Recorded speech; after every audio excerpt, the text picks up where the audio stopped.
இதையும் தாண்டி பெரியவர்களுக்காக நம்ம இவ்வளவு நாளா ஓதலையே என்று கவலைப்படாம அவர்களுக்கு வழிகாட்டும் விதத்திலே பல பள்ளிகளிலேயும் பெரியவர்களுக்கு உண்டான பாடத்திட்டம் அவங்களுக்கும் அலிக் பாத்தா சொல்லி கொடுத்து சின்ன பிள்ளைகளோட சேர்த்து உட்கார வச்சா வெக்கமா இருக்குங்கிறதுனால அவங்கள தனியா உட்கார வச்சு தனியா அவங்களுக்கு கிளாஸ் எடுத்து மிக சீக்கிரமா ஒரு மாசம் கூட ஆகாது 10 நாள் 20 நாள்ல கூட பெரியவங்க எல்லாம் ரொம்ப ஈஸியா குர்ஆனை ஓத ஆரம்பிச்சிடலாம்.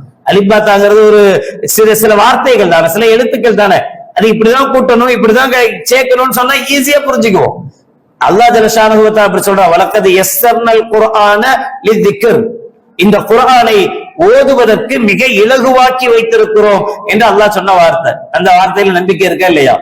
இது கஷ்டமா இருக்குமா? குர்ஆன் ஓதுறதுன்னா என்னமோ மலையை பேத்துட்டு வர மாதிரியா? ஒண்ணுமே கிடையாது. ரொம்ப ஈஸியான மெத்தட் என்று அல்லாஹ் ஜல்ல ஷானஹு வ தஆலா சொல்கிறான். அதற்குண்டான வழிமுறைகள் நம்மளை சுத்தி இருக்கு, எல்லா இடங்களிலேயும் நமக்குண்டான வாய்ப்புகள் இருக்கு. ஆனா அந்த வாய்ப்புகளை இதுவரை நம்ம பயன்படுத்தாமலேயே இருக்கிறோம். நம்மள்ட்ட இருக்கிற பெரிய மைனஸ் பாயிண்டே அதான். நம்மளை சுத்தி இருக்கும், குர்ஆனை தெரிந்து கொள்ளக்கூடிய வாய்ப்பு பக்கத்துல இருக்கும். தஃப்சீர் எல்லா இடத்துலயும் எல்லா பள்ளியிலையும் நடக்குது.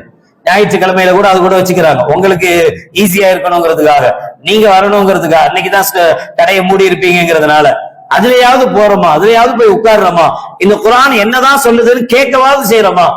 ஏதாவது ஒண்ணு. எல்லாம் நம்மளை சுத்தி இருக்கு. நாளைக்கு அல்லாஹ்ட்ட போய் என்ன பதில் சொல்ல முடியும் நம்மளால?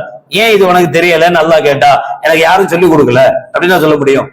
இல்ல சொல்லிதானே கொடுத்தாங்க, பள்ளிவாசல்ல இது நடந்தது அது நடந்தது, நீ தானே போல அப்படின்னு கேட்க மாட்டானா?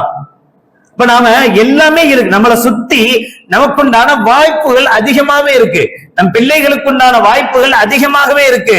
ஆனா அதை எதையுமே பயன்படுத்தாத கூட்டமாக நாம இருக்கிறோம். பயன்படுத்தும் கூட்டமாக எப்போது மாறுகிறோமோ அப்போது உரிமைகளை கொடுக்கும் இடத்தில் நாம் இருப்போம், கேட்கும் இடத்தில் பிறர் இருப்பார்கள். அல்லாஹ் ஜல்ல ஷானஹு வ தஆலா அத்தகைய வாழ்க்கையை, அத்தகைய சூழலை மிக விரைவில் அல்லாஹ் ஏற்படுத்தி தருவானாக. குர்ஆனை முழுமையாக விளங்கி அதன்படி அமல் செய்யும் பாக்கியத்தை நம் அனைவர்களுக்கும் அல்லாஹ் நசீபாக்குவானாக.